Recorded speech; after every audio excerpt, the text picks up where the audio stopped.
Hey, good morning. It's another one of our first fives. I don't know about you, but this season of pandemic has created some interesting rhythms in my life. I'm someone who love the idea of practicing solitude, but have felt in many ways kind of like this is more like isolation than solitude.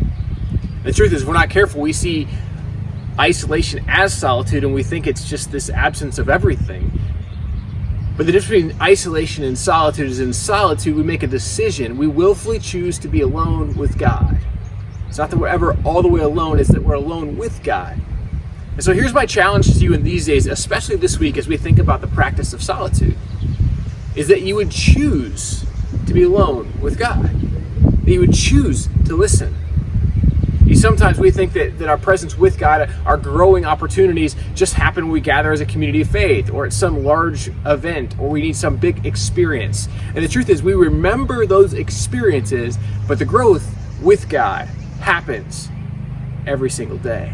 It happens in the little things. It happens daily. It's why I love these words from Jesus in Matthew chapter 6, verses 5 and 6. Here's what Jesus says. And when you pray, do not be like the hypocrites, for they love to stand and pray in the synagogues and at the street corners, so that they may be seen by others.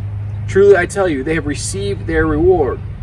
But whenever you pray, go into your room and shut the door and pray to your Father who is in secret, and your Father who sees in secret will reward you. What Jesus wants us to know in this passage that we see really all throughout his life, the numerous times in which he went off, it says he went off to pray by himself. He went off to a solitary place. What Jesus wants us to know is that the relationship with God is a daily thing. It's this opportunity we have every single day to go off on our own and spend time with him. Find a solitary place. Maybe it's your backyard. Maybe it's outdoors. I mean, I would have said this is a great place today, but all my neighbors are cutting grass, so it's not as great as it could be. But find a place or a space, a moment, and rest in the presence of God. And when you rest in that presence, what you find is you'll begin to hear the voice of Jesus speak into your life, into your soul, and we'll go from this place of feeling maybe isolated to recognizing, no, I'm choosing to be alone with God. That's called solitude. And resting in that silence, God begins to speak.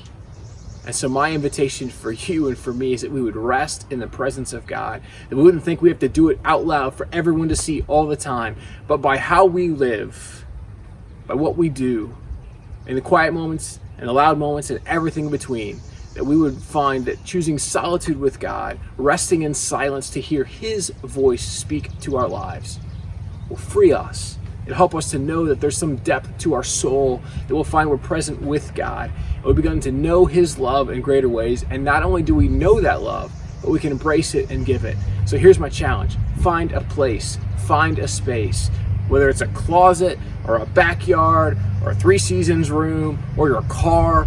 I don't really care. Find a place where you can rest in the presence of God and you can listen.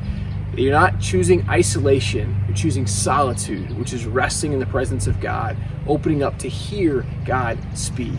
And here's the hard part about this, by the way, that in solitude, God doesn't speak every single day to us. I mean, there's proddings and the Spirit's at work in our lives, but these kind of big moments that where we hear God speak, those are actually probably few and far between. But there's something in this continuity, this continuing, and we do it again and again. All of a sudden, we begin to find that over time, God has been speaking. We just didn't notice it that day. And so for you and I, let's embrace the practice of solitude.